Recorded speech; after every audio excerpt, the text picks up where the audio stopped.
రండి, దేవుని స్తుతి ఆరాధన చేస్తూ దేవుని ఘనపరచుదాం. రెండు చేతులు పైకెత్తండి, నోరు తెరిచి దేవుడి నామాన్ని స్తుతించుదాం, ఘనపరచుదాం. మన దేవుడు స్తుతికి పాత్రుడు, స్తోత్రహరుడు. మన దగ్గర వెండి బంగారాలు కోరట్లేదు, ధనధాన్యాలు కోరట్లేదు. కేవలం ఆయన మన కొరకు ఏం చేశాడో దాన్ని తలపోసుకుంటూ విరిగి నలిగిన హృదయాలతో దేవుని నామాన్ని ఎత్తి పట్టాలి, దేవుని నామాన్ని ఘనపరచాలి. నన్ను ఘనపరచువానిని నేను ఘనపరుస్తా. ఈ సమాజంలో మనల్ని తోకగా ఉండేది కాదు, తలగా ఉంచుతా అంటున్నాడు, పైవారుగా ఉంచుతూ ఉంటున్నాడు. ఎవరిని పైగా ఉంచాడు? బైబిల్ చూస్తే దేవుణ్ణి ఆరాధించిన వారు, దేవుణ్ణి ఘనపరిచిన వారు, దేవుణ్ణి మహిమపరిచిన వారిని దేవుడు సమాజంలో ఉన్నత స్థితిలో దేవుడు ఉంచాడు. అది మనందరికీ బైబిల్ ద్వారా తెలుసు.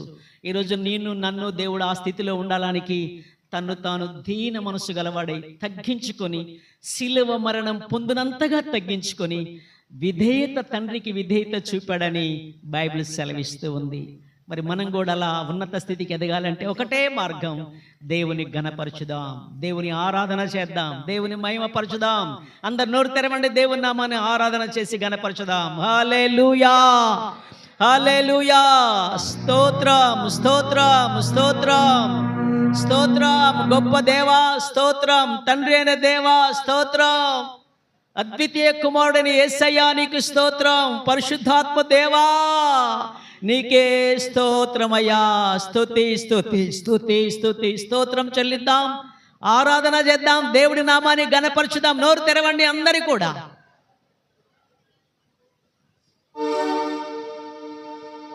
మన దేవుడు మన జీవితాల్లో ప్రకాశించడానికి నీతి సూర్యుడిగా ఈ లోకానికి వచ్చాడట. పాపం అనే చీకటి పటాపంచలైపోయి నీతి అనే మనలో ప్రకాశించడానికి దేవుడి ఈ లోకానికి నీతిశుడు ఉదయించాడు. నీతి సూర్యుడా, నిజమైన దేవుడా, సర్వోన్నతుడా, సర్వశక్తిమంతుడా.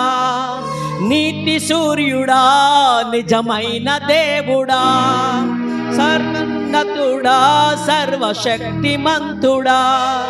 నీవు తప్ప ఎవరు నాకు లేరయ్యా, నిన్ను తప్ప వేరెవరిని పూజింతునయా. నీవు తప్ప ఎవరు నాకు లేరయ్యా, నిన్ను తప్ప వేరెవరిని పూజింతునయా.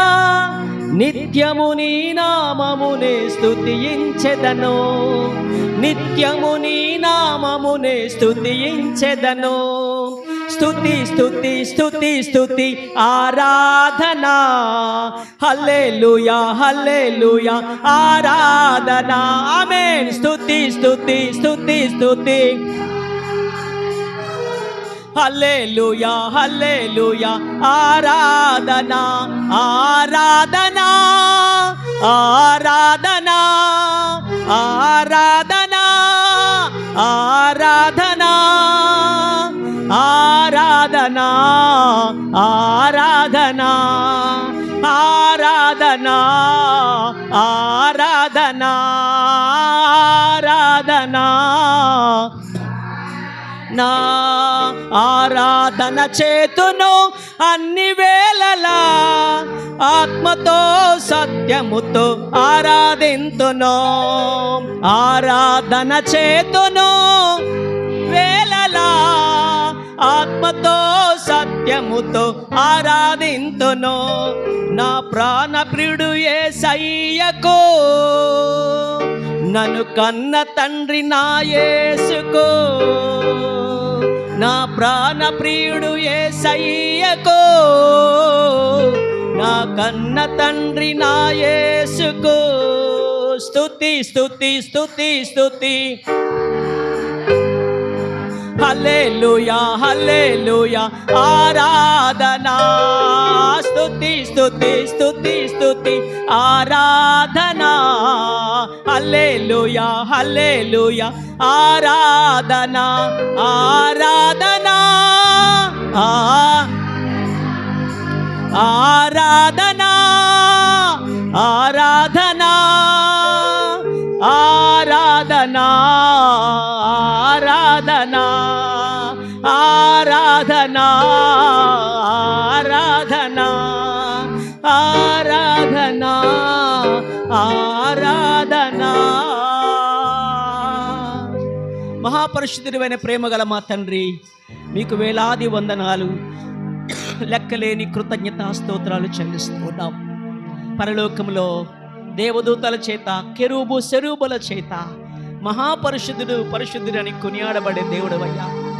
ఈ పాపిష్టి లోకానికి అయ్యా మీ ప్రియ కుమారుని యేసుగా ఈ లోకానికి వచ్చి మాలో ఉన్న పాప శాపాలన్నీ శిలువ మ్రాని మీద మోసుకొని మాకు ఒక గొప్ప విడుదల ఇచ్చావు, మాకు స్వేచ్ఛనిచ్చావు, పరలోక రాజ్యానికి మమ్మల్ని పౌరులుగా చేశావు. ఈ భూమి మీద నీ పిల్లలుగా బతికే కృపను మాకు ఇచ్చావయ్యా, నీకు వందనాలు.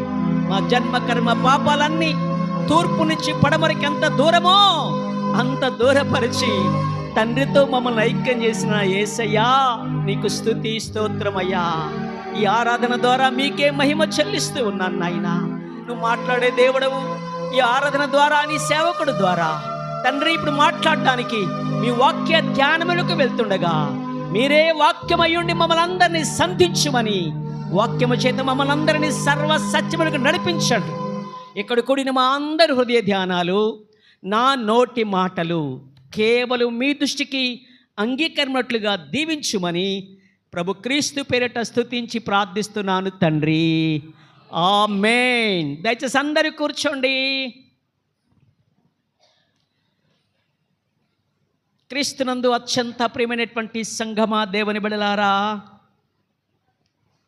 నేను నా తండ్రి ఏకమై ఉన్నలాగున మీరు కూడా ఏకమై ఉండాలని మీ కొరకు ప్రార్థిస్తున్నానని చెప్పిన ప్రార్థనా పరుడు, రక్షకుడు యేసు క్రీస్తు యొక్క పరిశుద్ధ నామమున కూడి వచ్చిన మీ అందరికీ ఈ ఆదివారమున ఉదయకాలపు శుభములు, శుభాకాంక్షలు తెలియజేస్తూ ఉన్నాను.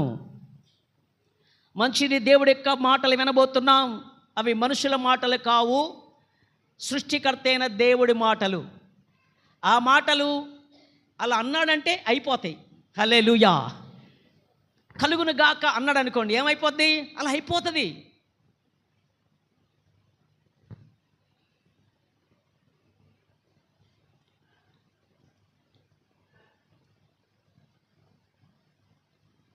ముప్పై 38 ఏళ్ళ బట్టి కోంటి దగ్గర ఉన్నటువంటి వ్యక్తితో ప్రభు ఒక మాట అన్నాడు, నీ పరిపెత్తుకొని లేచి నడువు అన్నాడు. 38 ఏళ్ళ బట్టి బాగుపడినటువంటి వ్యక్తి యేసు నోటి నుండి వచ్చిన మాట జీవితాన్ని మలుపు తిప్పేసిందండి. తన నిరాశ, నిస్పృహ, నిరీక్షణలోనికి వెళ్ళిపోయింది. హల్లెలూయా. అదే దేవుడు ఈరోజు మనతో మాట్లాడుతున్నాడు. ఆ ప్రభు ఈరోజు మనతో మాట్లాడి మనందరినీ చర్చికి రమ్మని పిలిచాడు. దేవా, నాతో మాట్లాడయ్యా, నీ వాక్యము చేత నేను ఆశ పెట్టుకున్న వాక్యం చేత బతకాలి, వాక్యము చేత నా జీవితం కట్టుకోవాలి కనుక నాతో మాట్లాడని ఎంతమంది వచ్చారో వాళ్ళందరితో మాట్లాడడానికి దేవుడు ఆశగల ప్రాణం ఎరిగినవాడు, తృప్తిపరుస్తాడు. ఆయన వాక్యం అనే ఆహారముతో తృప్తిపరుస్తాడు, ఆయన వాక్యం అనే జీవజలముతో తృప్తిపరుస్తాడు, ఆయన వాక్యం అనే మన్నాతో సంతృప్తిపరుస్తాడు. కాబట్టి మాట్లాడే దేవుడు కనుక ఆ మాటలు సజీవమైనవి. హల్లెలూయా. ఎబ్రీ పత్రికలో 4:12 ఉంటుంది, మనకందరికి తెలిసిన వాక్యాలే. దేవుని వాక్యము సజీవమై అది బలము గలదై అని రాసేసాడు. 2 ప్రాముఖ్యమైన విషయాలు. అది సజీవమైంది, బతికించేది, దాంట్లో జీవం ఉంది. చచ్చినవి కావు. క్రైస్తవ జీవితం చచ్చిన సంఘం కాదు, చచ్చిన జీవితం కాదు. చాలామంది ఎందుకు బతకాలా ఇక ఏదో అన్నట్టు జీవం లేని స్థితిలో బతుకుతున్నట్టుగా కనపడతారు. కానీ దేవుడి మాట మన బతికిస్తుంది.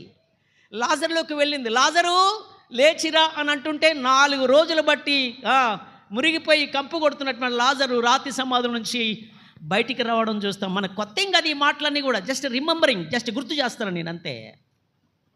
కానీ అదే మాటలు ఈరోజు దేవుడు ఈ ఆరాధన ద్వారా, సేవకుడి ద్వారా మాట్లాడటానికి ఇష్టపడుతూ ఉన్నాడు. ఈరోజు మనందరం క్రీస్తు కోసం బతకాలిగా, జీవించేవారు ఇక మీదట తమ కొరకు కాదు దేవుడి కొరకు బతకడానికి ఒక మంచి తీర్మానం చేసుకునే వారంగా ఉండాలా. అందుకని దేవుడి మాటలు వినండి. బాగా వినుట వలన ఏమవుతుందంటే విశ్వాసం కలుగుతుంది. లోకముచ్చట్లు వింటుంటే విశ్వాసంగా తెప్పొద్ది.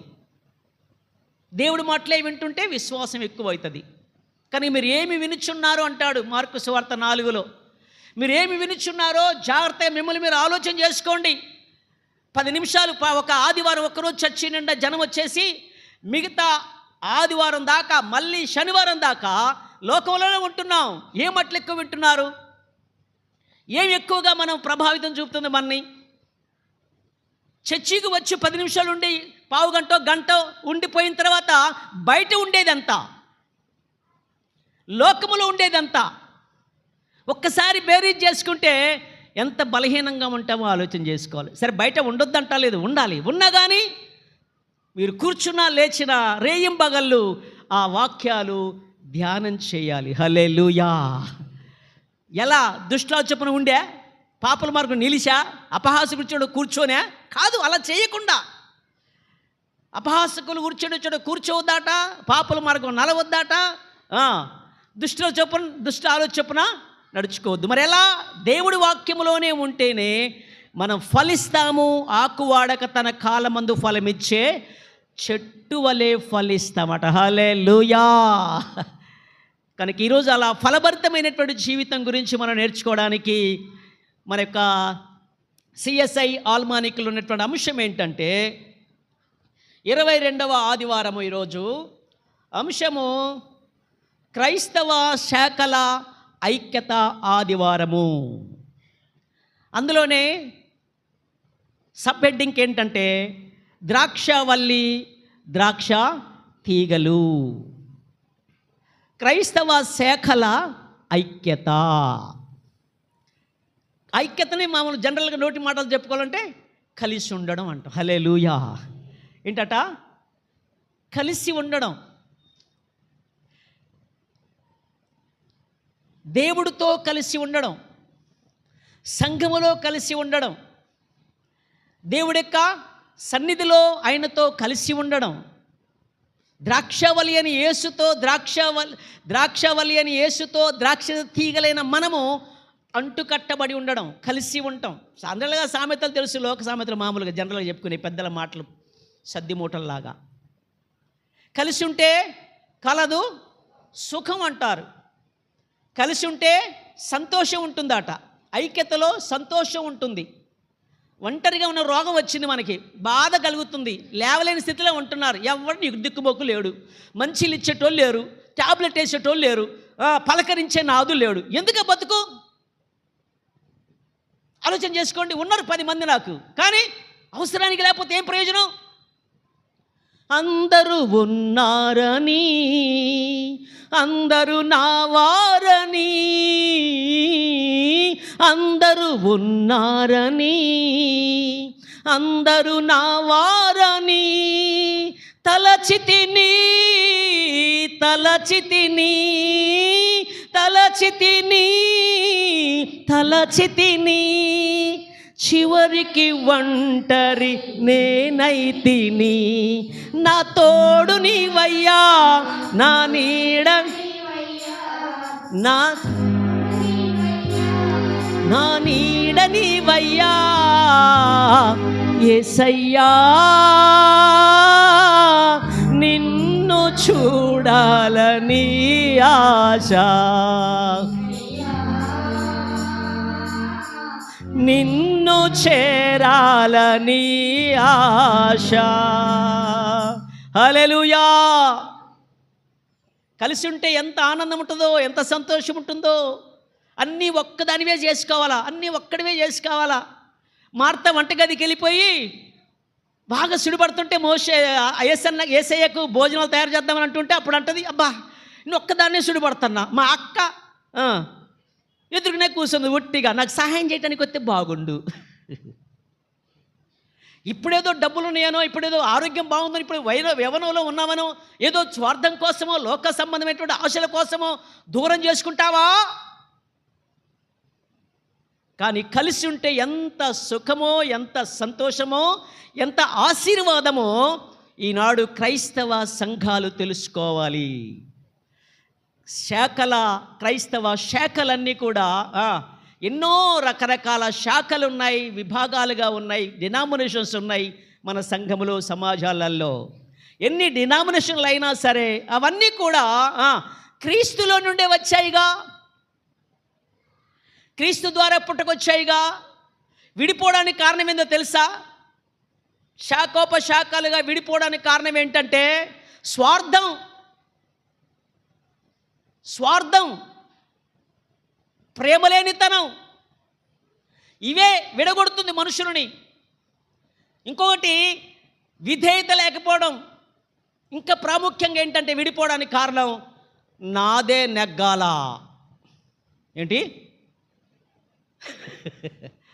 నా మాట ఎవడు వింటలేదు, నేనెందుకే బయటికి వెళ్ళిపోతా, నా సొంతంగా నేను తయారైపోతా, నా మాట ఎవడు వింటలేదు, నాదే నెగ్గాల అనేటువంటి పంతాలతో ఉన్నప్పుడే విడిపోవటం స్టార్ట్ అవుతుంది. అది కుటుంబాల్లోనైనా, సమాజంలోనైనా, సంఘాల్లోనైనా. బయట సంఘాలు, సమాజాలు, పార్టీలు, కుటుంబాలు, మనుషులు విడిపోతున్నారు, లోకములో దూరం అయిపోతున్నారు, బలహీనమైపోతున్నారు. ఇప్పుడు విడిపోయినటువంటి బంధం రేపు అవసరం రావటమే, చెల్లా ఇటురా నాకు ఒంట్లో బాగాలేదు, ఇప్పుడు గుర్తొచ్చినా నీకు అని అంటుంది అనమాట. ఏమంటారు? ఇన్నాళ్ళు కన్ను మిన్ను కానలేదా? ఇప్పుడు జబ్బు వచ్చినాక, ఇప్పుడు అనారోగ్యం వచ్చినాక, ఇప్పుడు వాడోడో నిన్ను కొడతా ఉంటే వాళ్ళెవరు నీ మీ ఇంటి మీదకి వస్తే ఇప్పుడు నీకు గుర్తొచ్చినా? అప్పుడు కన్ను మిన్ను కానలేదుగా, ఇప్పుడు గుర్తొచ్చాను అనేవాళ్ళు ఉంటారు లోకంలో. విడిపోవడానికి కారణం అదే, స్వేచ్ఛ, స్వార్థం, పాపం. హల్లెలూయా. ప్రభునందున ప్రియమైనటువంటి సంఘమా, దేవుని బిడలారా, మళ్ళీ తిరిగి అందరూ ఐక్యంగా ఉండాలని ఈ అంశాన్ని పరిశుద్ధాత్మ దేవుడు మన సంఘానికి ఇచ్చాడు. ఐక్యత ఉంటే ఎన్నో చెప్పాడుగా. కీర్తన 133లో సహోదరులు ఐక్యత కలిగి నివసించుట ఎంత మేలు, ఎంత మనోహరము. మనోహరం అంటే ఎంత ఆనందం, ఎంత సంతోషం, ఎంత సంబరం. ఈనాడు సంఘాలలో, కుటుంబాలలో ఆ ఐక్యత కరువైపోతుంది. పేరుకేదో కలిసినట్టు ప్రైజ్ లాడ్ అక్క చెల్లె అంటున్నారు, కానీ అసలు మనసులు గలవంది ఎందుకు? ఇంకా మానవులందరూ ఒక్కటే అనే పాట ఒకటి ఉంటుంది. ఏంటంటే ఇది జీవనగానాల్లో ఉంటుంది. ఏం తెలుసా? ప్రార్థనకొచ్చిన పాటలు పాడిన పరిసయ సుంకరి ప్రార్థన వేరుగా, కొందరు హెచ్చని కొందరు తక్కువని లోబడక ప్రార్థనలు చేతురు. అంటే సుంకరి పరిసయుడు ఇద్దరు చర్చికొచ్చారు, తెలుసు మనకందరి కథ. ఇక ఆయన కలిసి ప్రార్థన చేస్తున్నాడా? మళ్ళీ దేవుడే క్షమించాలిగా. గుడి ఒకటే, యేసు ప్రభు దేవుడు ఒక్కనే నమ్ముకున్నారు. పాటలు ఒకటే, బైబిల్ ఒకటే, సమభక్తంలో రొట్టె ద్రాక్షరసం ఒక పాత్రలో ఉంది, ఒక రొట్టె ఒకటే తీసుకోవడం, విశ్వాసం ఒక్కటే, పరలోకం ఒక్కటే. కానీ చర్చికొచ్చినాక భేదాభిప్రాయాలతో ప్రార్థనలు, హెచ్చు తగ్గులతో ప్రార్థనలు. మనసులో లేనిది కౌగులించుకుంటే వస్తుంది అన్నట్టు వెనకట్లో ఒకటి. ప్రభునందు ప్రియమైనటువంటి సంఘమా, దేవుని బిడలారా, మన పితరులని ఇశ్రాయేలీలు ఒక్క తండ్రి కొడుకులు. ఆ తండ్రి పేరు మనకు తెలుసు, యాకోబు. ఆయన్ని ఇశ్రాయేలు అంటాము. ఆయనకున్నటువంటి 12 మంది కొడుకుల్లో అందరూ మంచిగా అభివృద్ధి చెందారు. వాళ్ళకి మంచి రాజ్యం ఏర్పాటు చేశాడు, ఇశ్రాయేలు దేశం ఏర్పాటు చేశాడు.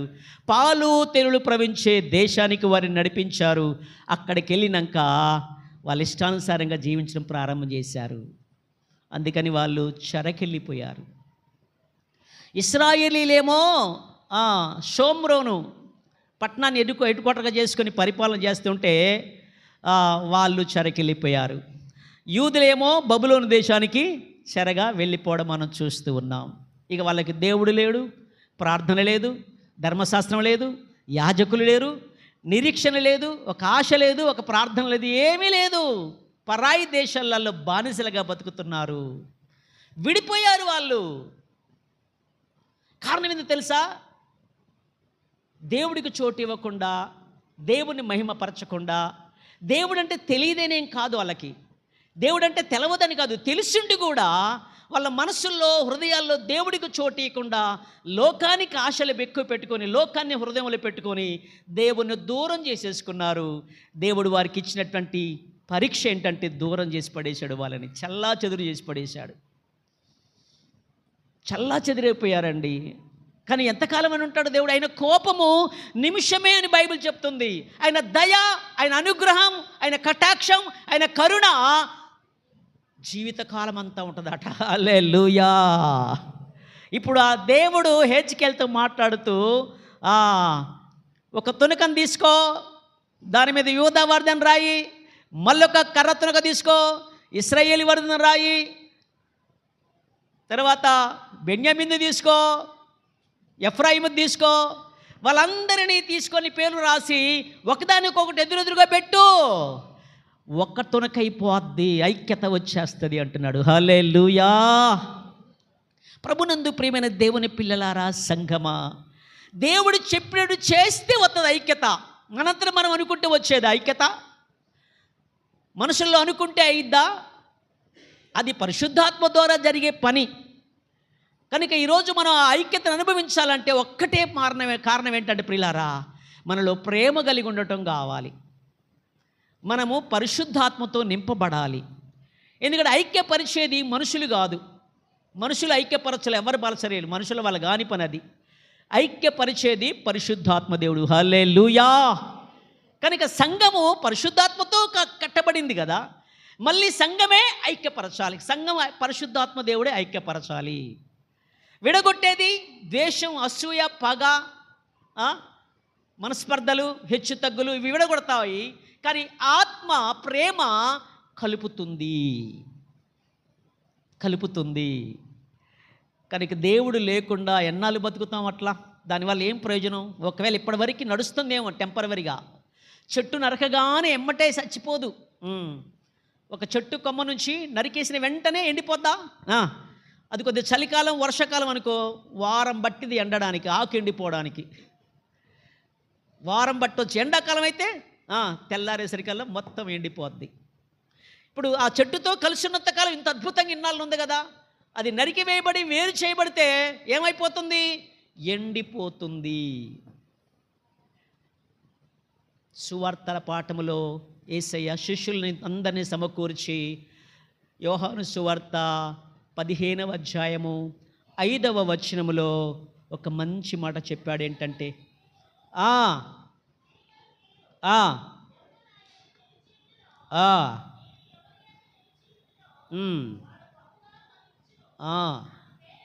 ఈ వచనం అండర్లైన్ చేసుకోండి. నాకు వేరుగా ఉండి ఏదైనా చేద్దాం అనుకుంటే ఏం చేస్తావు? ఇంకా ఏదైనా చేయగలుగుతావా? ఏం సాధించగలుగుతావు ఆయనకు వేరుగా ఉండి? అది రేపు రాబోయే కాలంలో శిష్యులే దేవుడి రాజ్యం అంతా వ్యాపింపజేయాలి. ప్రపంచం అంతా యేసు గురించి చాడు చెప్పాలి. మరి ఎలా అవుతుంది? చేయలేరు, మీరు ఏమి చేయలేరు. కానీ ఎప్పుడైతే నా యందు మీరు నిలిచి ఉంటారో అంటున్నాడు, నా మాటలు నిలిచి ఉండాలి. నా యందు మీరు నిలిచి ఉండాలి, నా మాటలు నిలిచి ఉండాలి. అట్లయితేనే, లేకపోతే నాకు వేరుగా ఉండి ఏమీ చెయ్యలేరు. ఏదైనా చేద్దామంటే సంఘంలో, సమాజంలో, సమాజానికి ఏదైనా చేయాలంటే కలిసి ఉంటేనేగా చేసేది. దేవుడి సహాయం లేకుండా, దేవుడి కృప లేకుండా ఆయనకి వేరుగా ఉండి ఏం చేస్తాం? తనకు తానుగా వేరుపడిన రాజ్యము నిలవదు అంటున్నాడు. యేసు ప్రభు ఒక దెయ్యాలు వెళ్ళగొట్టాడు. వీళ్ళందరూ శాస్త్రుల పరిశీలించో, నాకు తెలుసులే నువ్వు ఎత్త దెయ్యం వెళ్ళగొట్టినవో, నువ్వు దెయ్యాలకు అధిపతి కాదు, అందుకే దెయ్యాలు వెళ్ళిపోయినానంటే అప్పుడు అంటాడు అన్నమాట. ఒకవేళ దెయ్యాలు నేను కలిసి ఉన్నాను అనుకో, నీ వాటికి ఇదైతే నా రాజ్యం వేరు కదా. ప్రభునందు ప్రియమైనటువంటి దేవుని పిల్లలారా, మరి నా రాజ్యం ఫలించాలంటే మీరు దెయ్యాల మంది ఇద్దరు కూడా దెయ్యాలుగా అధిపతులు అయితే, ఇక్కడ దేవుడి రాజ్యం స్థాపించడం నా వల్ల ఎట్టయితే? వేరుగా ఉండి వేరుపడినటువంటి రాజ్యము ఫలించదు, ఎప్పటికీ కాదు. నేను దేవుడి నుంచి వేరైపోయి దెయ్యాల మంది తిరిగితే దేవుడి రాజ్యం ఎక్కడ స్థాపించగలుగుతాను నేను? ప్రియమైనటువంటి దేవుడి బిడ్డలారా, ఉదయకాల సమయంలో పరిశుద్ధాత్మ దేవుడు మనతో మాట్లాడుతున్నాడు. ఇంతకీ దేవుడితో నువ్వు కలిసి ఉన్నావా? దేవుడితో ప్రార్థనలు సాగిపోతున్నావా? కలిసి ఉంటే ఫలిస్తాము, విడిపోతే పడిపోతాము. ఈనాడు భేదాలు రావడానికి అభిమానాలు ఎక్కువైతున్నాయి. కొరింథీ సంఘంలో పౌలు మాట్లాడాడు ఏ విషయాలు. ఒకడు పౌలు వాని నేను, ఒకరు కేఫా వాని నేను, ఒక లపోల్ల వాని నేను అని చెప్పేసి వాళ్ళు విడిపోయారట. సంఘము విభాగించబడిపోయిందట. మోషే పేతురు తరపున కొంతమంది వెళ్ళిపోయారు బ్యాచి, కేఫా తరపున కొంతమంది వెళ్ళిపోయారు, అపోల్లో వైపు కొంతమంది వెళ్ళిపోయారు, పౌలు వైపు కొంతమంది వెళ్ళిపోయారు. శాఖలు విడిపోయినాయి. అప్పుడు అంటాడు పౌలు, ఏమైనా కేఫా సిలువలో చనిపోయాడా? పౌలు ఏమన్నా సిలువలో మీకోసం రక్తం కార్చాడా? అపోల్లో ఏమన్నా సిలువలో ప్రాణాలు పెట్టాడా? వాళ్ళందరూ పరిచారకులు కాదా? ఇటు అభిమానాలు ఉండొచ్చు లోకములో పలానోళ్ళ మీద. ఆయనైతే ఆ బాప్తిజం పలానయ్య గారి చేత బాప్తిజం తీసుకుంటా నేను అని అనుకోసం ఉంటారు కొంతమంది, ఆశలు కొంతమంది ఉంటాయి. ఆయన కూడా దేవుడి సేవకుడేగా. మన విశ్వాసము మనుషుల మీద కాదు, పాస్టర్ల మీద కాదు, పెద్దల మీద కాదు, కేవలం దేవుడి మీదనే ఉండాలా. ఆయన లేకుండా పై మనుషుల మీద ఆధారపడి ఏం ప్రయోజనం చెప్పండి అసలు. సౌలు దేవుడి నుంచి దూరం అయిపోయాడు. ఇప్పుడు దేవుడి దగ్గర నుంచి ఏం జవాబు రావట్లేదు సౌలుకి. ఇప్పుడు ఏం చేయాలి? వాళ్ళ దగ్గరికి వెళ్ళిపో. ప్రవక్త అనేటువంటి సమూయేలు పిలిపించుకున్నాడు. ఒక భయంకరమైనటువంటి కర్ణపిశాచుల దగ్గరికి వెళ్ళిపోయి, నాకు దేవుడు ఏం చెప్పట్లేదు, నాతో మాట్లాడట్లేదు, నాకు దూరం అయిపోయాడు, అసలు నేను యుద్ధానికి పోదానికి వెళ్తున్నా సత్తను తెలవట్లేదు, కాబట్టి ఫ్యూచర్ నాకు తెలవాలంటే చెప్పే ప్రవక్తలు నాకు లేరని కర్ణపిశాచుల దగ్గరికి వెళ్ళిపోతే ఆ కర్ణపిశాచి గల ఏమంటుంది, ఎవరిని పిలిపియాలంటే సమూయేలు పిలిపి అన్నట్టు. ఆయన వచ్చేస్తూ ఉంటే సమూయేలు బయటకు వచ్చినాక, నన్ను ఎందుకు పిలిచావంటే నా పరిస్థితి ఎలా ఉందంటే, నువ్వు దేవుడికి విరోధంగా ఉంటివి, నువ్వు దేవుణ్ణే కాదని బతుకుతుంటివి, నేను మాత్రం దేవుడితో సెలవు మాట్లాడి దేవుడి గురించే చెప్పాలిగా. నేను కూడా నీకు సపోర్ట్గా ఏదైనా మాట్లాడి దేవుడి దగ్గర అడగాలగా. నీవే దేవుడికి వ్యతిరేకంగా ఉంటే నేనేం చేయగలను అంటున్నాడు సమూయేలు. ఆయన లేకుండా ఎన్నాళ్ళు జీవిస్తాం మనం? ఈరోజు ఐక్యత, దేవుడితో కలవడం, సంఘముతో కలవడం, పరిశుద్ధాత్మలో ఐక్యత. ప్రభునందు ఎక్కడంటే పరిశుద్ధాత్మ ద్వారా మాత్రమే. ఆయన లేకుండా ఎన్నాళ్ళు బతికినామో తెలియదు. ఆయన చూడకుండా, ఆయనతో మాట్లాడకుండా. నీవు లేని రోజు అసలు రోజే కాదయా, నీవు లేని బ్రతుకు అసలు బ్రతుకే కాదయా, నీవు లేని రోజు అసలు రోజే కాదయా, నీవు లేని బ్రతుకు అసలు బ్రతుకే కాదయా, నువ్వే లేకపోతే నేనసలే లేనయా, నువ్వే లేకపోతే నేనసలే లేనయా. ఈనాటి నా స్థితి నీవు నాకు ఇచ్చినదే, నేను కలిగి ఉన్నవన్నీ నీదు కృపాదానమే. ఈనాటి నా స్థితి నీవు నాకు ఇచ్చినదే, నేను కలిగి ఉన్నవన్నీ నీదు కృపాభాగ్యమే. నీవు నా సొత్తన్నావు, కృపాక్షేమమిచ్చావు, నీవు నా సొత్తన్నావు, కృపా. నువ్వే లేకపోతే నేనసలే లేనయా, నువ్వే లేకపోతే నేనసలే లేనయా, నీవు లేని రోజు అసలు రోజే కాదయా, నీవు లేని బ్రతుకు అసలు బ్రతుకే కాదయా. హల్లెలూయా. దేవుని లోకానికి చూపించడంలో, దేవుడితో కలిసి ఉంటేనే చేయగలుగుతాం ఏదన్నా. దేవుడు లోకాన్ని చూపించగలుగుతానికి ఆయనకి వేరు కూడా ఏం చేస్తాం చెప్పండి? అందుకే తానుగా వేరుపడిన రాజ్యం ఎప్పుడు నిలవదు. దావీదు మంచి రాజు, పరిపాలన చేస్తున్నాడు, కానీ సొంత కొడుకుని అబషాలోము వేరైపోయి రాజ్యం స్థాపించుకోవాలనుకుంటున్నాడు.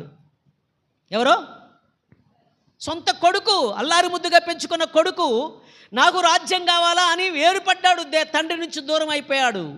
చెడు ఉద్దేశాలతో, చెడు తలంపులతో దేవుడు దూరమై, తండ్రి నుంచి దూరమై నాకు ఒక రాజ్యం కావాలని ప్రయత్నం చేశాడు, ప్రయాసపడ్డాడు, కానీ చివరికి కుక్క సావు చచ్చిపోయాడు. సొంత కొడుకుని అబషాలోము. ఏం చేయగలిగాడు అబషాలోము? ప్రియులారా, వేరైపోయాడు, తండ్రి నుంచి వేరైపోయాడు, దేవుడి చిత్తం నుంచి దూరం అయిపోయాడు, దేవుడి యొక్క సంకల్పానికి దూరం చేసుకున్నాడు, ఆశలు పెట్టుకున్నాడు, పనికిరాని ఆశలు పెట్టుకున్నాడు. చివరికి సైన్యము చేత చచ్చిపోయాడు. కానీ తండ్రి అయినటువంటి దావీదు అంటున్నాడు, బాలుడైన అబషలోము గురించి మీరు కొద్దిగా జాలిపడండి. యుద్ధంలో వాడు తెలియకో నా మీదకే యుద్ధానికి వస్తున్నాడు, కాబట్టి మీకు ఒకరు ఎదురు పడితే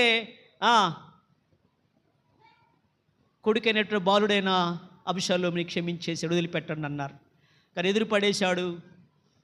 యోవాబు చూస్తూ ఊరుకోలేదు. యోవాబు ఆ విషయం చూసి యోవాబు చెప్తే యోవాబు వచ్చి నువ్వు వచ్చిన వెంటనే కొట్టి చంపకుండానంటే, లేదు తండ్రి చెప్పాడు కదా, దావీదు చెప్పాడు కదా, లేదు దావీదుకి వ్యతిరేకంగా తిరుగుతున్నాడు, దేవుడి చిత్తానికి విరోధంగా లెగుస్తున్నాడు కాబట్టి అని బాణం పట్టుకెళ్ళిపోయి ఆకాశానికి భూమికి మధ్యన ఒక సింధూర వృక్షం కింద తల వెంట్రుకలను వేలాడిపోయి గాడిద వెళ్ళిపోయింది, వేలాడుతున్నాడు. యోవాబు బాణం పెట్టి కొట్టేశాడు. ఇప్పుడు చూడు, వేరైపోయిన తర్వాత తండ్రి కన్నీరు మున్నీరు ఏడుస్తున్నాడు. ఆ కబురు వచ్చిన తర్వాత ఏడుస్తూ అంటాడు, నా కొడుకైన అబషలోమా, నువ్వు చచ్చిపోయావా? ఎంత పని అయిపోయింది, నేను చచ్చిపోయి నువ్వు బతికితే బాగుండేది అని ఏడుస్తున్నాడు దావీదు. తన కొడుకు మీద ఎంత ప్రేమ, ఎంత ఆశ పెట్టుకుని, ఎన్ని ఆశలు పెట్టుకున్నాడండి. ఎదురు తిరిగాడు, రివర్స్ అయిపోయాడు, దూరం అయిపోయాడు దేవుడి నుండి, కృప నుండి. ఇప్పుడు చనిపోయిన తర్వాత వార్త విని కన్నీరు మున్నీరు ఏడుస్తూ ఉన్నాడు. అబషలోమా, ఎంత చచ్చిపోయావు, ఎంత తొందరగా చచ్చిపోవాల్సిన పరిస్థితి ఏర్పడిందా? నేను చచ్చిపోయి నువ్వు బతికితే బాగుండేది అని ఏడ్చాడట అబషలోము గురించి. కానీ దావీదు చచ్చిపోలేదు తన కొడుకైనటువంటి అబషలోము కోసం. దావీదు కంటే ఉత్తముడు, దావీదు కంటే ఘనుడు, దావీదు కంటే శ్రేష్ఠుడైన మన ప్రభు అయిన యేసుక్రీస్తు దావీదు కుమారుడుగా వచ్చి నీ కొరకు, నా కొరకు, మన కొరకు సిలువలో చనిపోయాడు నా యేసు. ఎందుకంటే మనల్ని తండ్రితో ఐక్యం చేయడానికి, మనం పరలోక రాజ్యంలో ఉండడానికి తాను పరలోకాన్ని వదులుకొని ఈ లోకానికి వచ్చి సిలువలో చనిపోయాడు నా యేసు. ప్రేమ త్యాగం చేస్తుంది, ఎంతటికైనా తెగింపు చేసేస్తుంది ప్రియులారా. ప్రేమ మరణమంత బలమైందని బైబిల్ చెప్పబడుతుంది. ఈరోజు కలిసి ఉండాలంటే మనలో ఉండాల్సింది ప్రేమ. ప్రేమ కలుపుతుంది. ఆ ప్రేమనే పరిశుద్ధాత్మ దేవుడితో పోల్చబడ్డది. ఆత్మ వరాలన్నీ, ఆత్మ ఫలాలన్నీ ఫస్ట్ స్టార్టింగ్లోనే ఆ ఆత్మ ఫలాల్లో మొదటిది ప్రేమ అని రాసేసాడు అనమాట. ప్రేమ లేకుండా ఏం చేయగలుగుతాం? ఏం చేయలేంగా. సంఘాలో, సమాజంలో, లోకములో, సమాజ విషయంలో నేను చెప్పట్లేదు, అక్కడ వాళ్ళ దగ్గర ఐక్యత ఉండకపోవచ్చు, వాళ్ళల్లో ప్రేమ లేదు కాబట్టి, దేవుడు లేడు కాబట్టి అక్కడ ఐక్యత దొరకదు. కానీ సంఘాలలో, సంఘ పెద్దలలో, స్త్రీల మైత్రిలలో, సండే స్కూల్ చిన్నారి పిల్లలలో, సేవకులలో ఈరోజు ఆ ప్రేమ, సమాధానము, ఐక్యత కనబడుతుందా? ఎన్నాళ్ళు ప్రేమ లేని ఐక్యత, ఎన్నాళ్ళు క్రీస్తు లేని సాక్ష్యాలు, క్రైస్తవ్యం, క్రీస్తు లేని క్రైస్తవ్యం. ఎందుకది క్రీస్తు లేని క్రైస్తవ్యం? క్రీస్తు మనలో ఉన్నాడని ఎలా తెలుస్తుంది? తండ్రి అయిన దేవుడిని గురించి యేసయ్య చెప్పే ప్రతి సాక్ష్యము ఆయన లేకుండా నేను లేనన్నట్టు. తండ్రి నేను ఏకమై ఉన్నాము, ఆయన సెలవు లేకుండా నేను ఏం చేయట్లేదు, ఆయన ఏం చేయమంటాడు అదే చేస్తాను, అది ఐక్యత. ఈనాడు సంఘాల్లో దేవుడు కోరుకునేది స్వస్థతలు, వరాలు, అద్భుతాలు, ఆశ్చర్య కార్యాలు అవి కావో. దేవుడు కోరుకునేది ప్రేమ, దేవుడు కోరుకునేది విధేయత, దేవుడు చిత్తం నెరవేర్చడం కోరుకుంటున్నాడు తప్ప అద్భుతాలు జరిగితే మాత్రం దేవుడు మనతో ఉన్నట్లేం కాదు. అక్కడ మోషే నా ఇల్లంతో నమ్మకమైనప్పుడు ఎంతో గొప్ప సాక్ష్యం చెప్పినప్పుడు మోషే దేవుడు చెప్పినట్టుగా బండతో మాట్లాడంటే బండతో మాట్లాడకుండా ఆ బండను 2 సార్లు కొట్టినందుకు దేవుడు నీళ్ళైతే రప్పించేశాడు. నీళ్ళైతే వచ్చాయి. ఇక రావటమే జనం అందరి దృష్టిలో అబ్బా మోషే బలేగా చేసి ఊరంతా అనుకుంటూ ఉండొచ్చు ఇశ్రాయేల్ పాలెంలో. కానీ జనానికి తెలియదు మోషే తప్పు చేశాడు అన్న సంగతి. వాళ్ళకి అద్భుతం కావాలంతే, అద్భుతం జరిగిందంతే. అంటే మోషే దేవుడి సేవకుడు కదా, అందుకే అద్భుతం జరిగిందని అనుకుని ఊరంతా అనుకుంటూ ఉండొచ్చు, పాలెమంతా. కానీ ఇది దేవుడికే తెలుసు, మోషేకే తెలుసు. ఆ నీళ్ళని వచ్చిన తర్వాత, జనమంతా నీళ్ళు తాగిన తర్వాత మళ్ళీ పర్సనల్గా దేవుడు మోషేతో మాట్లాడుతున్నాడు. మోషే, నువ్వు నా పాలెం దగ్గర ప్రత్యక్ష కూడా దగ్గరికి రా. నన్ను జనాల ముందల అవమానపరిచావు, జనాల ముందర నన్ను ఘనహీనంగా చేసి పడేశావు. నీ ఇష్టం నెరవేర్చుకున్నావు. కనుక నువ్వు పని చేస్తావు, ఇక నుంచి ఈ పాలు తెలుగు ప్రవహించే దేశంలో ఈ తరములు వీళ్ళు ఎవరు జారరు, నువ్వు జారవు.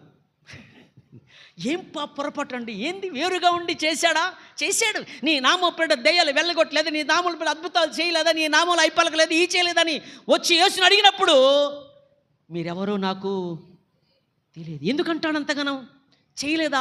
జరిగింది కార్యాలు, కానీ అది దేవుడు మాట ప్రకారం జరగలేదు. ఈనాడు సంఘాలన్నీ భౌతికమైనటువంటి వాటి మీద ఆధారపడి లోకసమైనటువంటి ఆర్భాటాలు, లోకసమైనటువంటి అంగులు, లోకసమైనటువంటి ఇవన్నీ అరబడి చూపిస్తున్నారు. కానీ దేవుడు సంఘములో ఉండి సంతోషించేటట్టుగా, దేవుడు మహిమ పొందేటట్లుగా మనం ఫలిస్తున్నామా? నా ప్రియమైనటువంటి సంఘమా, దేవుని బిడలారా, ఈనాడు సంఘము దేవుణ్ణి మహిమపరచటాలేదు. మహిమపరచడం అంటే అర్థం ఏంటి? పరలోకమందున్న మా తండ్రి అని ప్రార్థన చేసే దాంట్లో పరిశుద్ధత అనే దాన్ని మహిమ అంటాము. హల్లెలూయా. ప్రార్థనలోనే మహిమపరచటం కావాలయన్ని. కానీ ఆది సంఘములో ఒక విషయం చెప్తాను. రోమపత్రిక, రోమేలు గురించి రాశాడు అపోస్తలుడైన పౌలు. రోమపత్రిక 1వ అధ్యాయం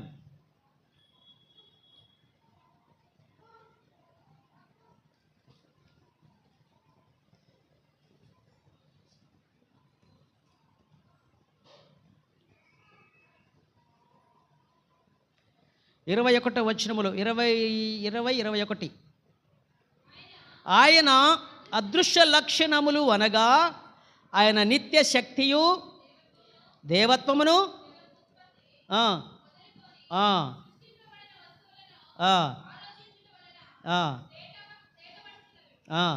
కనుక వారు దేవుని ఎరిగియు ఆయనను దేవుడిగా మహిమపరచలేదు, కృతజ్ఞతాస్తుతులు కూడా చెల్లించలేదు. కానీ తమ వాదముల యందు వ్యర్థులైరి, వాదాలు పెట్టుకున్నారు. ఇంకా కింద రాశాడు తెలుసా, జ్ఞానులమని చెప్పుకుంటూ బుద్ధిహీనులైరి. అబ్బోబ్బో, ఎంత భయంకరమో. జ్ఞానులమని భక్తి ఉందనుకుంటారు, మేము పెద్ద సేవ చేస్తాం అనుకుంటారు, మేము దేవుని ఏదో ఆరాధన చేస్తున్నాం అనుకుంటారు, మనం ఏదో చేస్తున్నాం అనుకుంటారు. కానీ దేవుని మహిమపరచటాలేదేమో. ప్రభునందు ప్రియమైన దేవుని పిల్ల, ఎప్పుడు దేవుడికి మహిమ, ఎప్పుడు మహిమ వస్తుంది దేవుడికి? యోహాను సువార్త 15వ అధ్యాయం 8వ వచనం.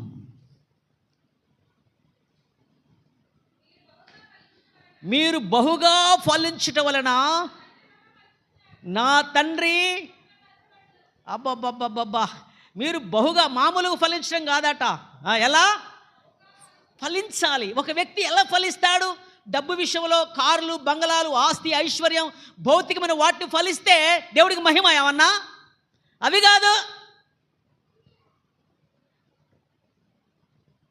యోహాను రాసిన 3వ పత్రిక 1వ అధ్యాయం ఉంటుంది, 3వ వచనము.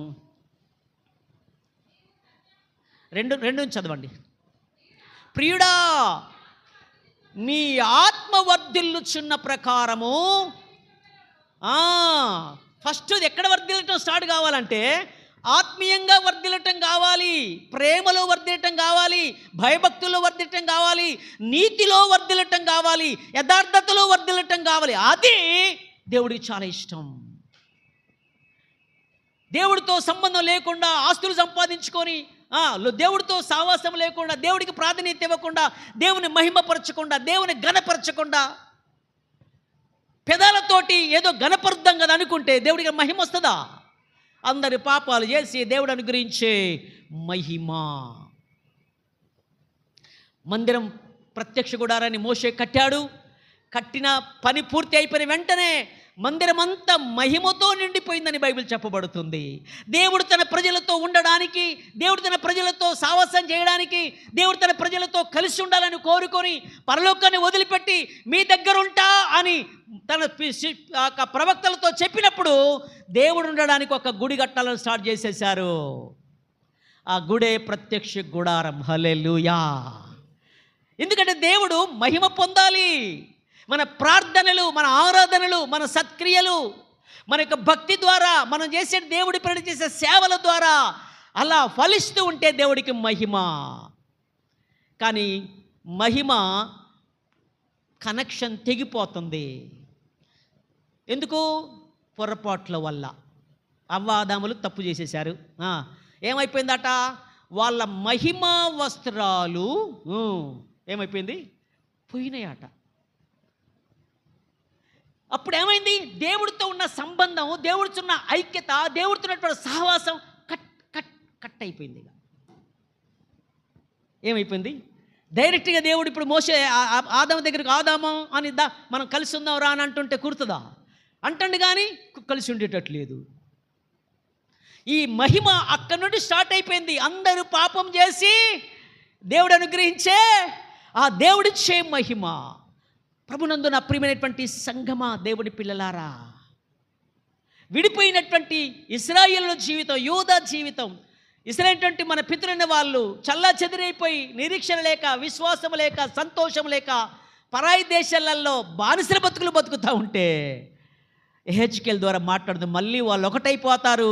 వాళ్ళకొక రాజ్యం స్థిరం చేస్తారు. నేను ఒక్కడే కాపరై ఉంటాడు, ఒక్క గొర్రెలే ఉంటారు, ఒక్కటే మందైపోతారు అని అంటున్నాడు. ఎన్ని శాఖలైన కావచ్చు, మన శరీరము ఎన్ని అవయవాలతో ఉన్నా శరీరం ఒక్కటే అని అంటాడుగా 1 కొరింథీ 12లో. మన శరీరము సంఘంతో పోల్చబడిందండి.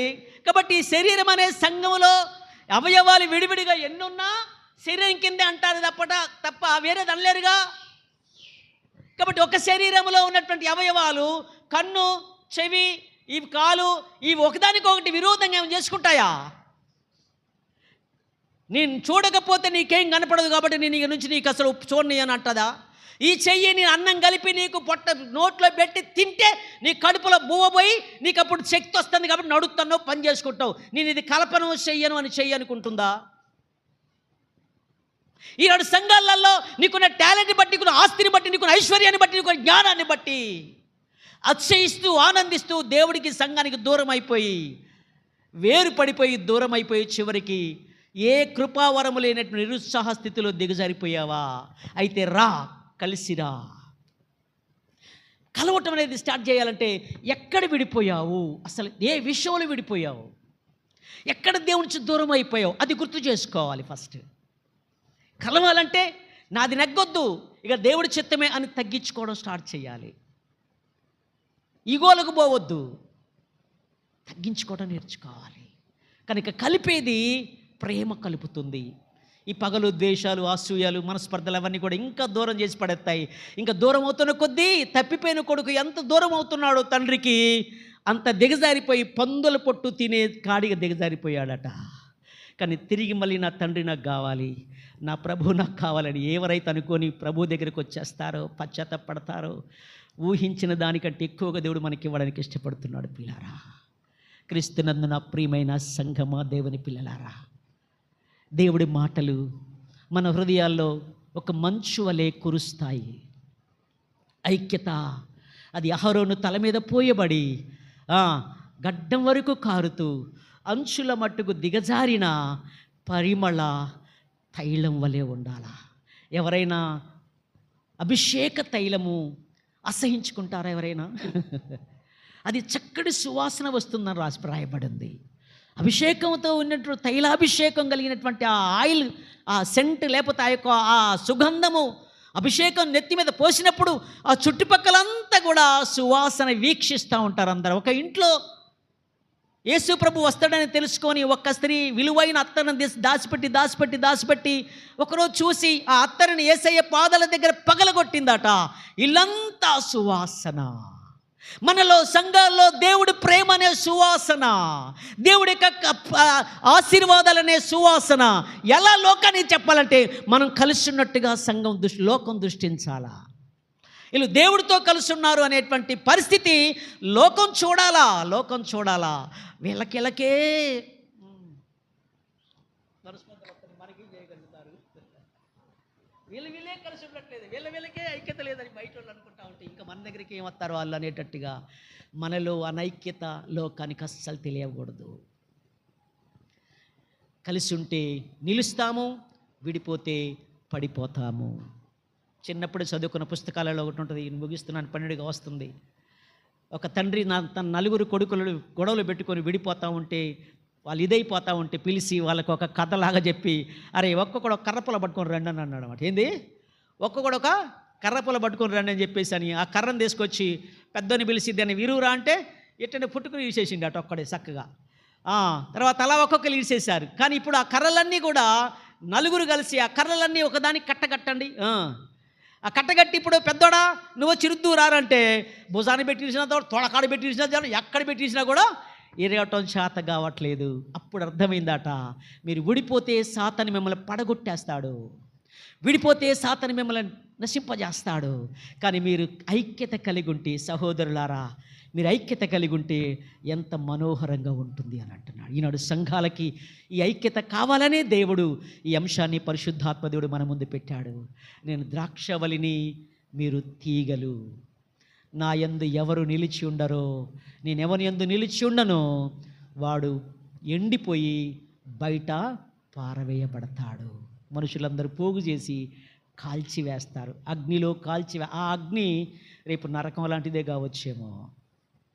ఇంత అల్లారు ముద్దుగా పెంచుకొని తన రక్తం పెట్టి నిన్ను నీరు కట్టి పెంచి మరి పోషిస్తూ ఉంటే నీకు నీవుగా వేరైపోయి దూరం అయిపోయి దేవుడితో కలవకుండా, సమాజంలో కలవకుండా, దేవుడి చిత్తం నెరవేర్చకుండా, స్వేచ్ఛలకు, ఇష్టాలకు, స్వార్థాలకు వెళ్ళిపోయి చివరికి నష్టపోయిన వాళ్ళు చాలామంది బైబిల్లో ఉన్నారు.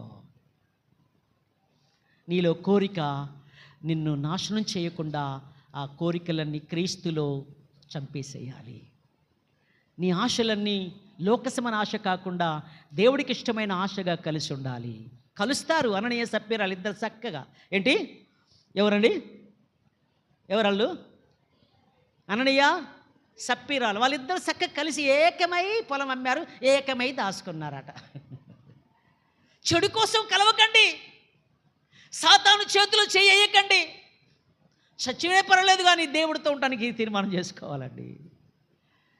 12 మంది శిష్యులలో ఎంతో ఉన్నతమైనటువంటి ప్రమాణాలు చేసుకొని, తీర్మానాలు చేసుకొని, అన్నీ వదులుకొని యేసుని వెంబడించినటువంటి ఆ 12 మందిలలో ఒకడు వేరైపోయి ఆశలకు పోయి వెండిని బంగారు నాణ్యాలు తెచ్చిపెట్టుకొని వాటి ద్వారా ఏదో సాధ్యం అనుకొని చివరికి నిర్దోషి అయిన, నిరపరాధి అయిన యేసుని అప్పగించానని తెలుసుకొని అప్పుడు కళ్ళు తెరిచి దెబ్బ ఊరికొచ్చి ఆ నాణ్యాలన్నీ గుళ్ళో పడేసి, నీకు ఈ తీసేసుకోవడం నాకు సంబంధం లేపా, అయ్యేందుకు మాకు అయ్యొద్దు, అవి అన్యాయంగా సంపాదించిన డబ్బులు. కానీ వాళ్ళు యాజకులు అంటారు అవి అసలు ముట్టుకోలేదట. వాటిని ఏం చేశారంటే పరిశుద్ధమైన కానుకల్లో కలపలేదట. వాటిని రక్షణ లేకుండా, మారు మనసు లేకుండా, లోకసమైన స్థితిలో ఉండి నేను 1 లక్ష వేసినాను, 10 లక్షలు వేసిన, 20 లక్షలు ఇచ్చాను దేవుడికి, అది చేసిన ఇది చేసినంటే ఒకవేళ దేవుడు అవి అంగీకరిస్తాడేమో, అంగీకరించాడు. దేవుడికి వేరుగా ఉండే నీ వేసే కానుక, దేవుడికి వేరుగా నీ పాట, దేవుడికి వేరుగా ఉండే నీ యొక్క కార్యక్రమాలు ఏమన్నా దేవుడు ఇష్టపడతాడా? అవి రక్తభూమి అని చెప్పేసి ఊరి పెట్టుకొని చచ్చిన వాళ్ళు, మందు దాగి చచ్చిన వాళ్ళు, దేవుడికి విరోధంగా చచ్చిన వాళ్ళు, వాళ్ళని పాతి పెట్టడానికి స్థలాలు కొన్నారని బైబిల్ చెప్పబడుతుంది. రేపు మనం చనిపోయినాక కూడా పితరుల యొద్దకు వెళ్తామని అంటే దావీదు పక్కన చేరతామా? ఈ రాజులు ఉన్న రాజుల గ్రంథం, ఇజ్రాయేల్ రాజులు చాలామంది అన్నమాట.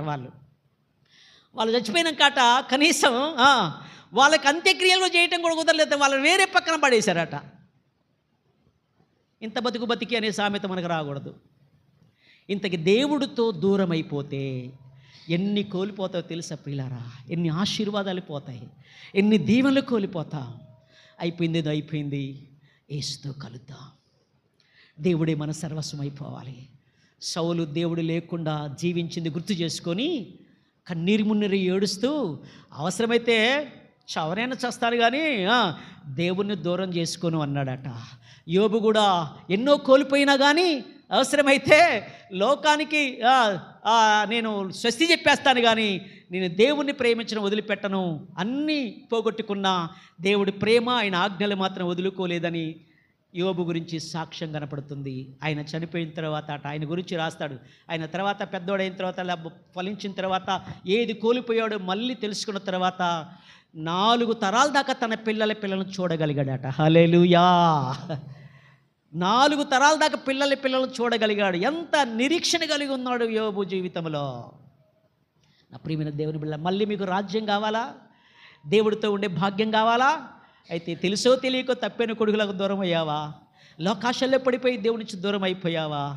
ఒక్క పూట కూటి కోసం ఆశపడినటువంటి ఏశావు ఏమైపోయాడు? భ్రష్టుడైపోయాడు. ఏం కోల్పోయాడు ఏశావు అంటే జ్యేష్ఠత్వం. అది హక్కు అండి. ఈనాడు హక్కుల కోసం ప్రపంచం పోరాడుతుంది. హక్కులు, రిజర్వేషన్స్, మాకుండే రిజర్వేషన్ మాకు కావాలని బీసీలకు 42% ఇస్తామంటే దానికోసం పోరాడుతున్నారు, హక్కుల కోసం. మన హక్కు పరలోక రాజ్యం, పౌరసత్వం మన హక్కు. దాని కొరకు పోరాటం చేయాలంటే సాతానుతో పోరాడాలి, ప్రార్థనలో పోరాడాలి, లోకాశలతో పోరాడాలి. వీటిని పోరాడడానికి పరిశుద్ధాత్మ శక్తిని పొందుకోవాలి. చివరి వరకు, మరణం వరకు దేవుడికి నమ్మకంగా ఉంటేనే, కలిసి ఉంటేనే ఇక్కడ నీ కొరకు సాక్ష్యం నిలిచి ఉంటుంది, అక్కడ పరలోకంలో దేవుడితో యుగ యుగాలు ఉండే భాగ్యం దొరుకుతుంది. క్రీస్తునందున ప్రియ దేవుడి బిడలారా, అది ఆహారును తల మీద పోయబడి గడ్డం వరకు కారి అంచుల మట్టుకు దిగజారిన పరిమళ తైలములాగా ఉండాలి. ఆ సువాసన వెదజల్లాలంటే మన దేవుడు ప్రేమ గలవాడు. ఆ ప్రేమ ఎలాంటిదంటే పరిమళ వాసనతో కూడిన ప్రేమ. పరమగీతాలు 1వ అధ్యాయం 2-3 వచనాలు ఏముందంటే, ముగిస్తాను ఇక లాస్ట్గా.